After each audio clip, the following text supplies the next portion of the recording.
இன்றைக்கி சனிக்கிழமை மகாகந்த சஷ்டி விரதத்தோட டே 9. நம்ம வீட்டு தங்க புள்ள கோவிலுக்கு போயிட்டு வந்தோடனே பிரசாதம் போடலன்னா அவ்வளோ ஒரு சண்டை போடுவான் என்கிட்ட. இன்றைக்கி காலையில் அந்த மாதிரி தான் ஆச்சு. இன்றைக்கி நம்ம கோவிலுக்கு வந்து நெய்வேத்தியம் தக்காளி சாதம் மாதிரி நெய் போட்டு தாளித்து கொடுத்துட்டேன். அதற்கடுத்தது நம்ம முருகப்பெருமானுக்கு ஷட்கோண கோலம் போட்டுட்டு அவருக்கு வந்து 6 தீபங்கள் வெற்றியில் இருந்தது, அதையுமே வச்சு ஏற்றி முடித்தாச்சு. நம்ம வந்து கந்தசஷ்டி விரதத்தை பற்றி நம்ம மிளகு விரதம் பார்த்தோம். இப்போ நம்ம இன்றைக்கி பார்க்க போகிறது பால் பழ விரதம்.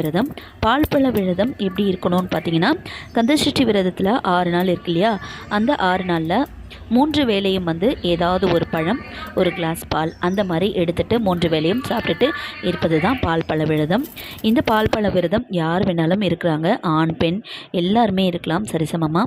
நம்ம முருகப்பெருமான் மேலே அதிகமாக நம்பிக்கையாக பக்தியோடு வச்சு இருந்தோம்னா கண்டிப்பாக நம்ம முருகப்பெருமான் நம்ம நினச்சதெல்லாம் நிறைவேற்றி கொடுப்பார். இதோட நெக்ஸ்ட் டேல் பார்க்கலாம். பாய்.